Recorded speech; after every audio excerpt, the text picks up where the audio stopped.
Salut à tous, c'est Adam de Planète Tutorat, j'espère que vous allez bien. Aujourd'hui on va parler du groupe prépositionnel. Je sais que pour beaucoup d'entre vous, il y a beaucoup de confusion par rapport à ça. C'est pas aussi évident que le groupe nominal, le groupe du verbe ou le groupe adjectival. Ah ouais, tout simplement parce que, en tout cas rendu au secondaire, c'est assez facile pour vous de reconnaître des noms communs, des verbes et des adjectifs. Par contre, les prépositions là, c'est pas aussi évident parce qu'on les confond souvent avec des conjonctions de coordination ou des adverbes. Donc dans cette vidéo, je vais vous donner les meilleurs trucs pour identifier les prépositions pour que vous puissiez justement avoir plus de facilité à reconnaître les groupes prépositionnels. Donc on va commencer rapidement. Il y a tellement de prépositions que c'est impossible de retenir une liste complète par cœur. Par contre, au moins reconnaissez les principaux qui sont les plus utilisés dans la langue française. À, de, pas, pour, sans, en, des. Bien sûr, il y a d'autres prépositions comme avec, chez, contre, sur, selon, sauf, avant, malgré, etc. Et il y a aussi ce qu'on appelle des locutions prépositionnelles ou encore prépositives. Perso, je trouve l'autre nom assez moche, donc moi j'appelle locution prépositionnelle. On les appelle locutions parce que ces prépositions sont composées de deux mots ou plus. Par exemple, grâce à, jusqu'à, d'après, avant de, dans le but de, à cause de, grâce à, etc. etc. Donc, premièrement, sachez qu'une préposition est toujours invariable, d'accord ? C'est très utile de savoir ça parce que déjà, vous pouvez éliminer de votre liste tous les mots qui prennent un accord. Par exemple, le mot ce peut se transformer en CES au pluriel, donc vous voyez automatiquement, ça peut pas être une préposition. Pareillement pour O, AU, qui peut se transformer en AUX, avec un X au pluriel. Donc, vous savez que O, obligatoirement, ce n'est pas une préposition. Maintenant, on va commencer par un petit truc qui marche presque tout le temps. Faut un autre truc, parce que ce ne sont pas tous les mots invariables qui sont des prépositions. On va les voir après. Alors ce truc, c'est qu'une préposition peut être remplacée par une autre préposition. D'où l'importance justement de connaître par cœur la liste des prépositions les plus importantes à, de, pas, pour, sans, en, des. Pour que vous puissiez toujours avoir une référence. Ok ? Par exemple, dans la phrase « Marie sera là avant 14h », eh bien, on pourrait dire « Marie sera là à 14h ». Donc vous voyez, on a remplacé la préposition avant par la préposition à, accent grave, et la phrase fait toujours du sens. Un contre-exemple maintenant. Elle est surtout pour les membres. Dans la phrase « surtout », on pourrait se demander si c'est une préposition, étant donné que c'est un mot invariable. Donc, on va le transformer en une préposition qu'on connaît, pour, par exemple. Donc, elle est pour les membres. Donc là, vous voyez que ça fait absolument aucun sens. Donc on sait que surtout ne peut pas être une préposition. Surtout est un adverbe tellement qu'on aurait pu le remplacer par un autre adverbe, comme sûrement par exemple. Elle est sûrement pour les membres. Voilà. Alors là, on aurait su que c'est un adverbe et non pas une préposition. Écoutez, je ne vais pas vous cacher que votre plus gros défi, ça va être de différencier les prépositions des adverbes. Parce que si on sait maintenant que les prépositions sont invariables, oui, ça élimine tous les mots variables, mais ça les différencie toujours pas des classes de mots invariables, dont les adverbes. Comment les différencier ? Bon, faut savoir que un adverbe déjà modifie un verbe, mais n'apporte pas de complément particulier à celui-ci. En tout cas, pas tout le temps. On va prendre l'exemple du mot avant. Donc, avant peut être un adverbe autant qu'une préposition. Donc, dans la première phrase, avant de te rencontrer, j'habitais ici. Avant, c'est une préposition. Dans la deuxième phrase, avant, j'étais dans l'armée. Avant, c'est un adverbe. Donc, la différence est que avant de la première phrase a une expansion. Son expansion, c'est un groupe prépositionnel. Oui, parce que de te rencontrer, de étant une préposition, de te rencontrer étant le groupe prépositionnel, le G-prep. En plus, il y a une relation de temps entre deux éléments de la phrase, une relation où la personne habitait quelque part avant que cette personne ne rencontre l'autre personne. Alors que dans la deuxième phrase, avant n'a pas d'expansion, il n'a pas de relation spatio-temporelle ou de cause ou conséquence avec quoi que ce soit dans la phrase. Un contre-exemple à la deuxième phrase aurait été de dire « Avant d'arriver au Canada, j'étais dans l'armée ». Et bien là, avant, ou plutôt avant de, pour être plus précis, introduit encore un groupe prépositionnel avant d'arriver au Canada et établit une relation temporelle, encore une fois, avec deux éléments de la phrase, soit avant d'être au Canada et le fait qu'il était dans l'armée. Donc maintenant, dans l'exemple « Avant que tu viennes ici, j'aimerais que tu m'appelles », avant est utilisé comme une conjonction et non comme une préposition ou un adverbe.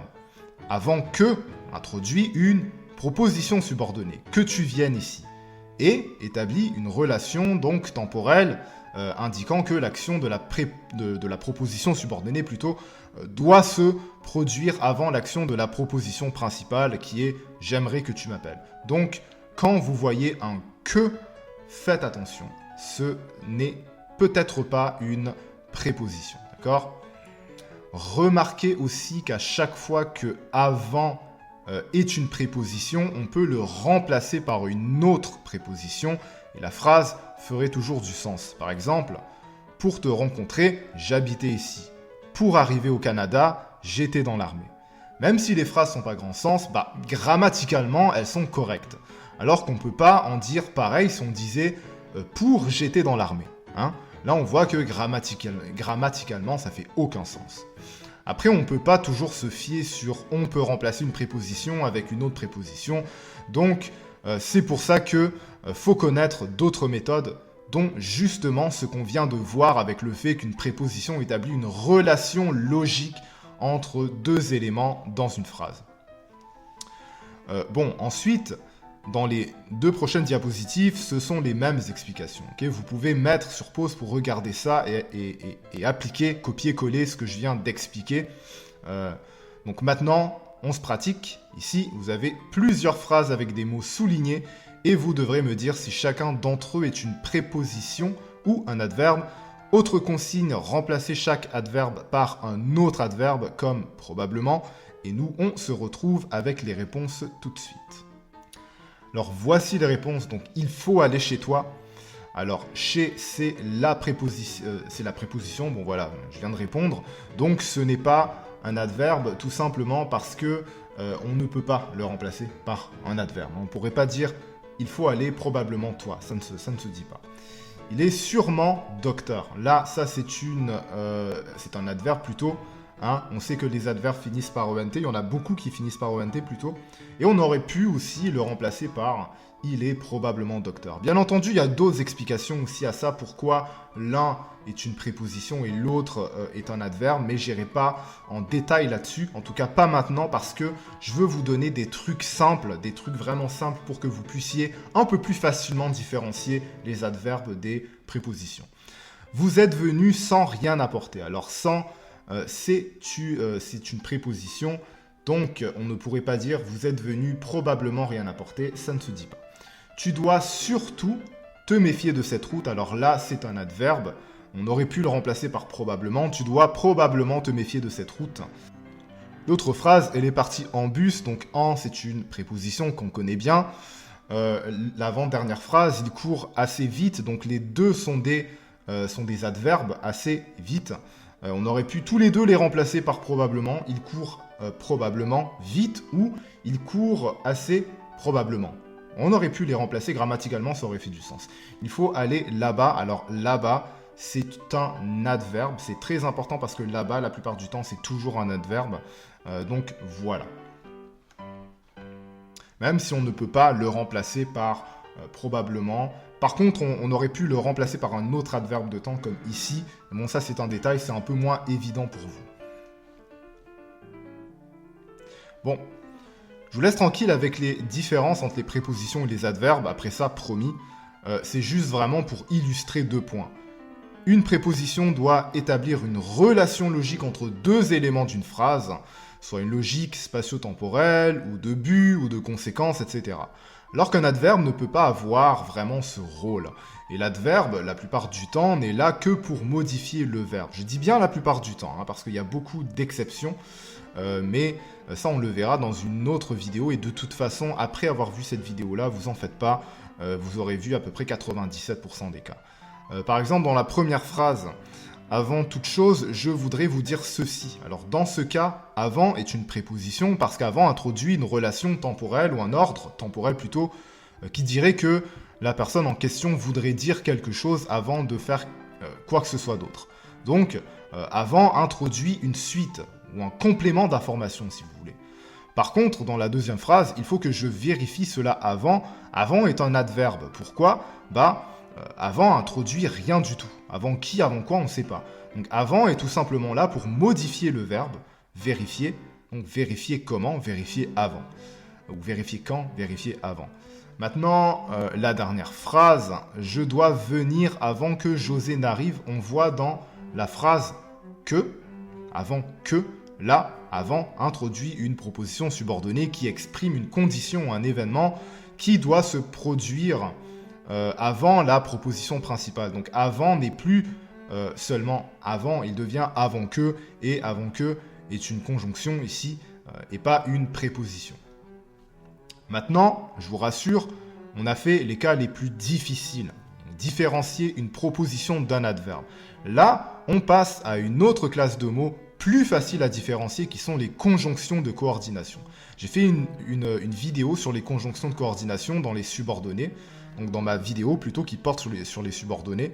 Alors, allez voir ça si vous voulez plus de détails. Donc, en gros, une conjonction de coordination, c'est un mot qui sépare deux groupes de mots, deux propositions d'une même phrase ou simplement deux mots. Bon, pour faire simple, regardez la première phrase. Je suis allé chez ma mère et je suis parti à 19h. Ici, on a une phrase avec deux propositions. La première proposition, je suis allé chez ma mère. Et la seconde proposition, je suis parti à 19h. Donc les deux propositions, au lieu de faire deux phrases séparées, eh bien on les unit en une phrase avec une conjonction de coordination, et dans ce cas-ci, C et ET, le mot coordonnant. C'est pour ça qu'on appelle une conjonction de coordination, parce que ça coordonne plutôt deux phrases. Dans la deuxième phrase, j'ai acheté des pommes et des poires, ben là, c'est une conjonction de coordination qui unit simplement deux mots de la même famille, pommes et poires. Alors qu'une préposition ne peut généralement pas séparer deux éléments d'une phrase qui pourraient exister l'une sans l'autre. Par exemple, je suis allé chez ma mère pour manger. Pour, dans ce cas, c'est une préposition, ça montre une relation entre deux éléments d'une phrase de manière logique. Donc le fait que la personne soit allée chez sa mère est la cause, la raison du pourquoi elle est allée chez sa mère qui est pour manger. La différence avec une conjonction de coordination, c'est que la conjonction sépare deux propositions qui pourraient exister l'une sans l'autre. Exemple, je suis allé chez ma mère. Donc cette phrase toute seule pourrait exister sans problème. Et je suis parti à 19h. Cette phrase toute seule pourrait exister sans problème également. C'est juste qu'on les a coordonnées en une seule phrase avec un mot coordonnant. Par contre, oui, je suis allé chez ma mère peut exister toute seule, mais pas manger. Manger ne peut pas être une phrase et exister toute seule, sans contexte, vous comprenez ? Il est parti car il était fatigué. Car c'est une conjonction de coordination parce qu'il unit deux propositions qui pourraient exister l'une sans l'autre. Faisons le test, il est parti, ça marche. Il est fatigué, ça marche aussi. Donc, car est bel et bien une conjonction de coordination.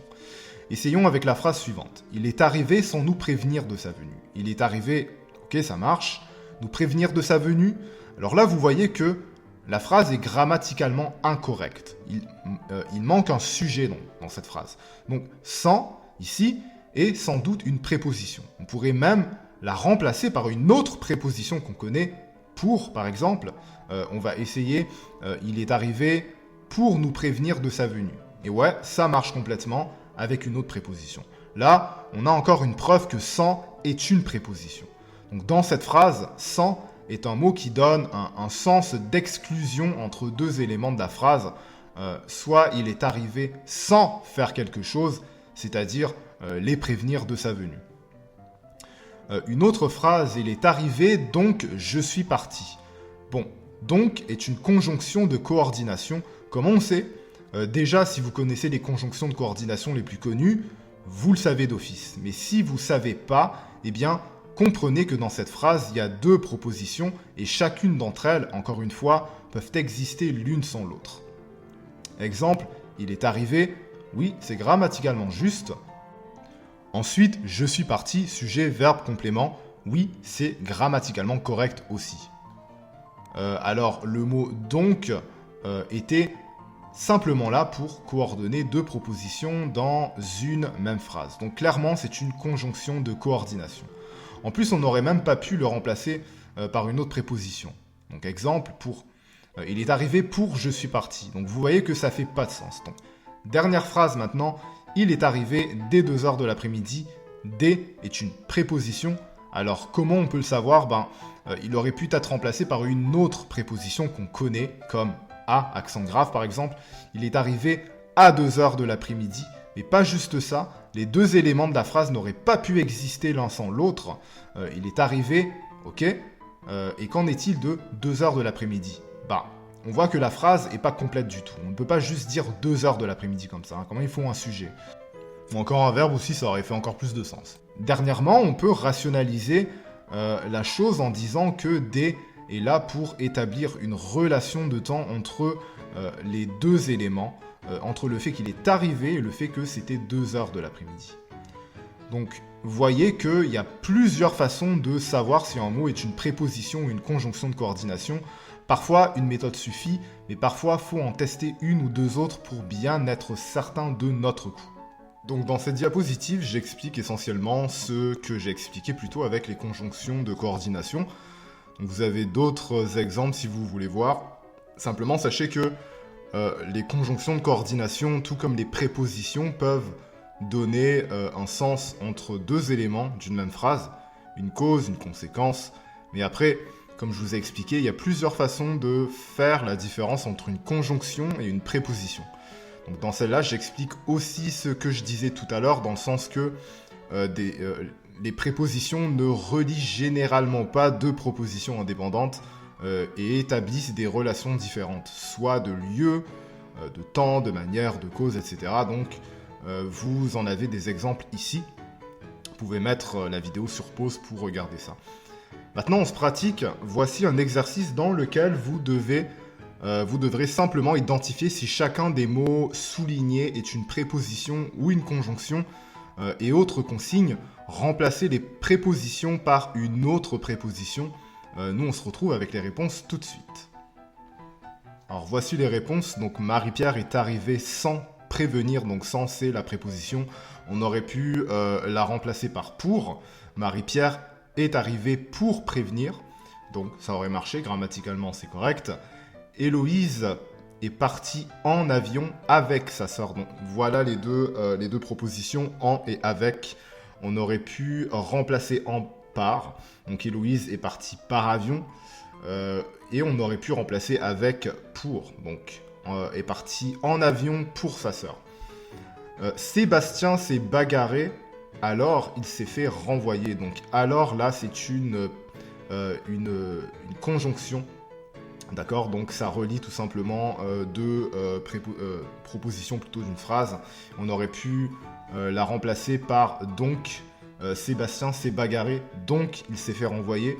On aurait pu aussi séparer les deux phrases et ça aurait fait du sens. Sébastien s'est bagarré, donc phrase comme ça toute seule, ça aurait fait du sens aussi. Et il s'est fait renvoyer, ça aurait pu être une phrase également en tant que telle. Bon, maintenant, l'autre phrase, je me suis assuré d'emmener mes clés et mon portefeuille. Et c'est une conjonction. Alors, je me suis assuré d'emmener mes clés pour mon portefeuille. Voilà, même si la phrase fait pas vraiment du sens si on ajoute une préposition. D'accord ? Donc, vraiment, cette conjonction-là est faite pour unir tout simplement deux mots de même nature, hein, mes clés et mon portefeuille. L'autre phrase maintenant, il pleuvait énormément, donc je ne suis pas sorti. Alors donc c'est une conjonction, encore une fois, on aurait pu la remplacer par une autre conjonction, on aurait pu la remplacer par alors. Il pleuvait énormément, alors je ne suis pas sorti. Et on aurait pu séparer carrément les deux parties de la phrase. On aurait pu dire il pleuvait énormément, ça aurait fait du sens.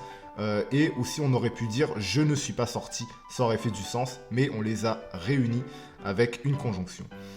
Dernière phrase, ils sont en sécurité grâce à Dieu. Donc grâce à, c'est une préposition, c'est une locution prépositionnelle. On aurait pu la remplacer par pour, on aurait pu la remplacer par à cause de. Donc ils sont en sécurité à cause de Dieu, même si à cause d'eux, c'est pas vraiment adapté pour la situation, pour la signification de la phrase, mais quand même, grammaticalement, ça fait du sens. Donc maintenant, on continue avec un avant-dernier exercice. Une phrase comprenant une conjonction peut séparer deux propositions qui peuvent coexister de manière indépendante. Donc vous aurez simplement à séparer chacune des phrases en deux propositions distinctes et dites si elles peuvent exister sans l'autre. Et nous, on se rejoint avec les réponses tout de suite. Donc voici les réponses. Marie-Pierre est arrivée. Ça, ce serait la première partie de la phrase. La deuxième partie, prévenir. Donc, qu'est-ce qui suivait après plutôt la préposition. Alors non, ça ne fait pas de sens, bien entendu. Prévenir ne peut pas former une phrase à elle toute seule. D'accord ? Héloïse est partie. Avion, sa sœur. Alors là, il y avait trois parties dans la phrase. Il y avait Héloïse est partie, ça va. Avion, par contre, non. Sa sœur, par contre, non. Ça peut pas former une phrase non plus. Il faut quand même un verbe et un complément. Donc là, non, ça ne marche pas. Donc clairement, c'était des prépositions. Sébastien s'est bagarré. Oui, ça marche. Il s'est fait renvoyer. Ça marche également. Donc, c'était une conjonction qui séparait donc les deux phrases. Donc là, dans ce cas-là, ça marchait. Il pleuvait énormément. Donc oui, ça peut former une phrase. Je ne suis pas sorti. Oui, c'est grammaticalement correct également. Donc les deux propositions étaient séparées par une conjonction, bien évidemment. Ils sont en sécurité. Donc ça marche. Dieu, il n'y a pas de verbe, il n'y a pas de complément. Donc c'est pas une phrase, donc ça marche pas. Donc on imagine ici que les deux parties étaient séparées par une préposition plutôt qu'une conjonction. Donc ici, on a un tableau avec différentes prépositions. Et chaque préposition a un sens dans une phrase. Donc à, par exemple, à accent grave, a un sens d'appartenance. Donc ça appartient à quelqu'un, à quelque chose. Par exemple, ça appartient à Eric. Mais certaines prépositions peuvent avoir d'autres sens. Par exemple, la même préposition à accent grave peut avoir un sens de lieu. Donc, par exemple, je suis allé à Toronto. D'accord ? Donc à Toronto, c'est un lieu. Regardez le tableau parce que ça peut vraiment vous aider à comprendre et reconnaître surtout « Ah ouais, j'ai vu telle préposition dans le tableau, ça avait un sens d'opposition, contre, par exemple. » Donc ça peut vraiment vous aider là à long terme. Maintenant, les prépositions ont plusieurs sens, mais aussi plusieurs fonctions. Donc voici un tableau illustrant les différentes fonctions. Alors d'abord, le truc pour savoir quelle est la fonction d'une préposition, c'est de regarder le mot ou les mots avant la préposition, comme les mots soulignés dans les exemples du tableau. Donc demain, nous terminerons le devoir. Alors demain étant complément circonstanciel de temps, donc complément de phrase. Des gens ont participé à la manifestation, donc A, accent grave, a pour fonction de complément indirect du verbe parce que on participait à quoi ? À la manifestation. Donc à quoi, c'est une des questions avec à qui, de qui et de quoi pour trouver un complément indirect. D'accord ? Il s'agit de réunir les amis et la famille. Alors, avant le de, il y a il s'agit. Donc, qui est un verbe impersonnel. Le de, on aura compris, c'est la préposition. Donc un verbe impersonnel, c'est un verbe qui ne peut pas être conjugué autrement qu'avec le pronom impersonnel il. Par exemple, il pleut, il neige, il en demeure que, il fait beau, etc. Donc, il, ce n'est pas une personne, une chose ou un animal. Voilà. Donc c'est pour ça que dans ces cas-là, on dit que il est un pronom impersonnel, donc forcément le verbe qui le suit est impersonnel aussi. tu l'as choisi par amour. Donc par a pour fonction complément direct du verbe parce que le mot avant par est le verbe choisir. Donc choisi par quoi? Par amour. Donc on se rappelle que les questions pour trouver un complément direct, c'est qui et quoi après le verbe. Donc tu as été choisi par le comité. Alors par maintenant ici a une fonction de complément du verbe passif. Alors pourquoi pas complément direct? Bah ouais, donc tu as été choisi par qui, quoi, le comité? Eh bien non, c'est plus subtil ici. Donc le verbe choisir est sous la forme passive parce que le sujet tu ne fait pas l'action du verbe. Vous comprenez? Celui qui fait l'action du verbe, c'est le comité. C'est le comité qui a choisi tu, donc tu subis l'action d'avoir été choisi. La forme active aurait été de dire tu as choisi et non pas tu as été choisi. Donc voilà pourquoi par est complément du verbe passif choisir. Les concessionnaires sont en faillite a pour fonction attribut du sujet. Il y a un verbe attributif qui est être dans la phrase. Les concessionnaires sont en faillite. Les verbes attributifs, si vous vous en souvenez, qui sont être, paraître, sembler, demeurer, ressembler, ressembler à, je veux dire, voilà. Donc ça, c'est les verbes attributifs. Il choisit avec prudence quel fil couper. Alors avec ici a pour fonction modificateur du verbe. Pourquoi? Parce que avec prudence, on vient modifier le verbe choisir comme un adverbe le ferait. Donc il choisit comment? Avec prudence.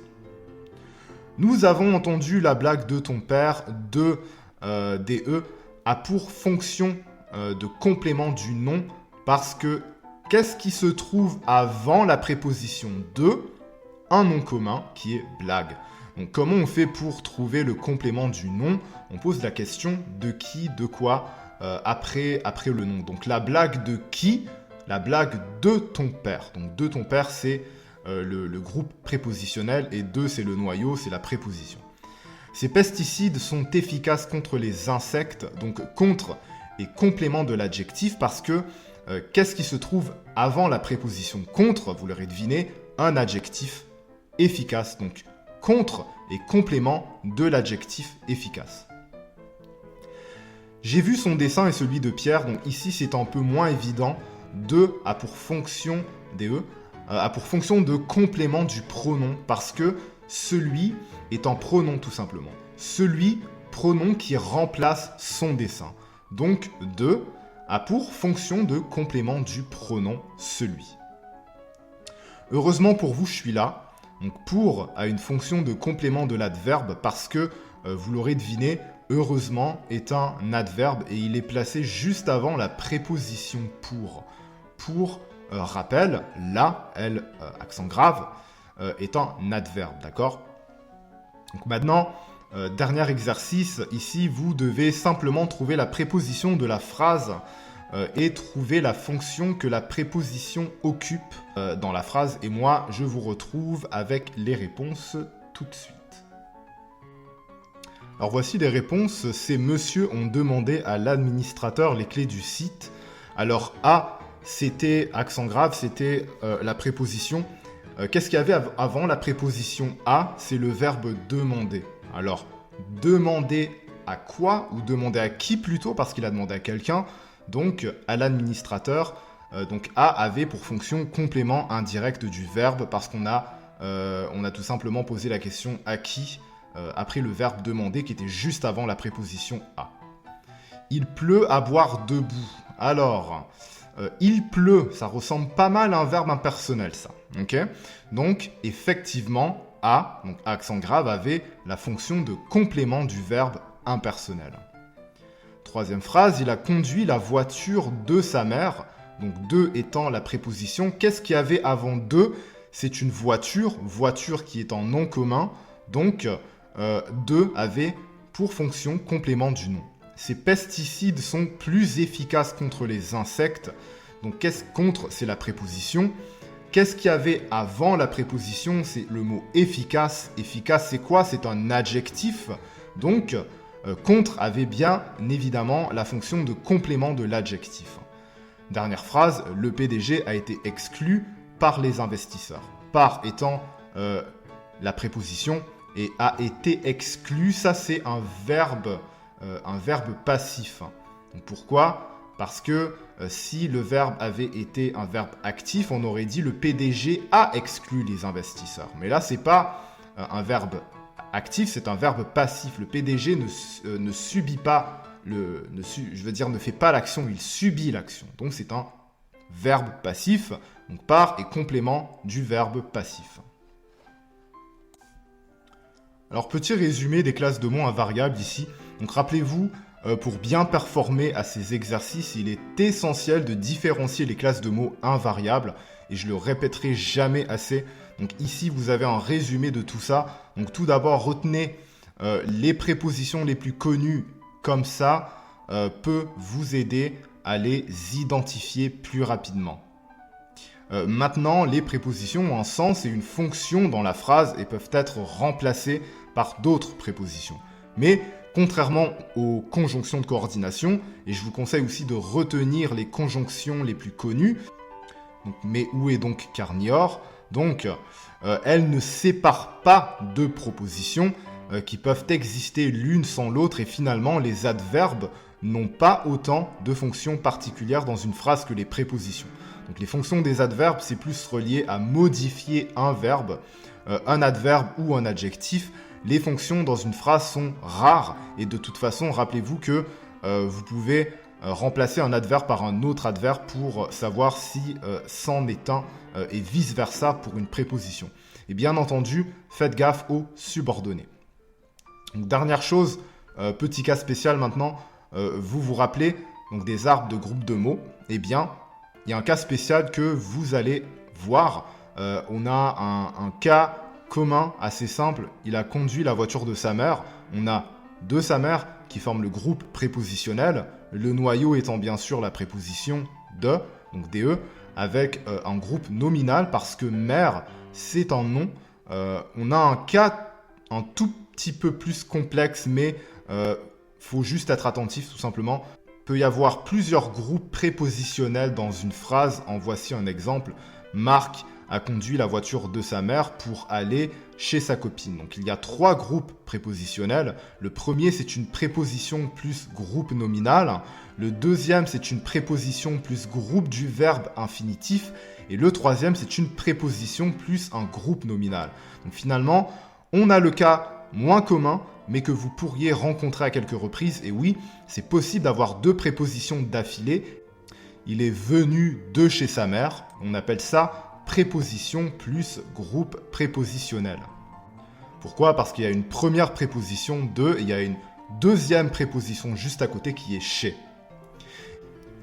Ici, on a un petit tableau qui vous montre l'accord des prépositions, en fait des compléments de différentes prépositions. Donc là, vous avez vu qu'il y a des sacs de billes. Donc là, on comprend que billes prend un S parce que normalement, dans un sac, il y a plusieurs billes, des salles de bain. Donc, on comprend que bain, ça ne prend pas de S parce que dans une salle de bain, il n'y a qu'un bain, normalement en tout cas. Des chutes de neige, alors neige ne prend pas de S tout simplement parce qu'on ne dit pas des neiges, on dit de la neige tout simplement.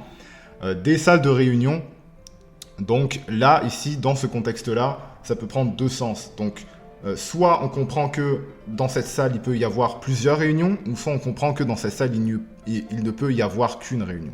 Donc, dans ce cas-là, ça peut prendre un S ou pas d'S, donc ça dépend du sens que vous voulez donner.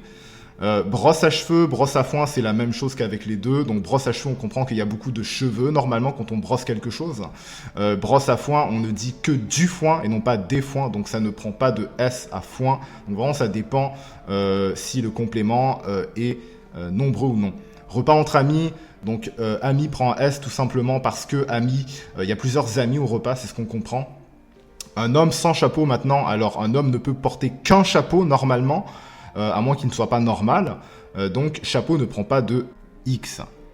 Et arbre, maintenant, un arbre sans feuilles. Alors là, on met un S à feuilles. Ça peut paraître vraiment étrange, mais oui, on met un S même s'il y a 100 feuilles. Ok, un arbre sans feuilles parce que normalement, un arbre a beaucoup de feuilles. Ok, un voyage sans problème avec sans S plutôt, ou un voyage sans problème avec un S. Alors ça dépend encore une fois du sens qu'on veut donner à la phrase. Soit on comprend que le voyage il y aurait pu avoir un problème durant ce voyage, ou il y aurait pu y avoir plusieurs problèmes dans ce voyage. Donc dans ce cas, c'est correct de mettre sans S dans un sens et avec un S dans l'autre sens, tout dépendamment du sens qu'on voudrait donner à la phrase. Avec par, c'est un peu plus spécial. Donc par, ça met le complément qui vient après la préposition par, prend un S si on évoque une idée de classement. Donc ça peut se passer par, on peut classer par chapitre, par grandeur, par couleur, par matière, par genre. Donc là, ça prend un S automatiquement au complément qui suit la préposition par. D'accord ? Si c'est pour évoquer l'idée que l'idée de chaque qu'on donne à chacun, donc à chacun des enfants par exemple, ou à chacun des hommes, alors là c'est un biscuit par enfant, donc enfant ne prend pas de S. Bien voilà tout pour notre vidéo sur le groupe prépositionnel. J'espère que ça vous aura aidé à comprendre un peu mieux cette petite bête noire que pas mal d'élèves ont au secondaire. Je vais aussi faire une autre vidéo sur le groupe adjectival. Si ce n'est pas déjà fait au moment où vous regardez cette vidéo. Donc soyez aux aguets. Donc si vous avez des questions, n'hésitez pas à me contacter par Messenger, texto sur la plateforme, section commentaires, où on peut faire un appel vidéo. Et moi, je vous dis à bientôt pour une autre vidéo. Ciao, ciao.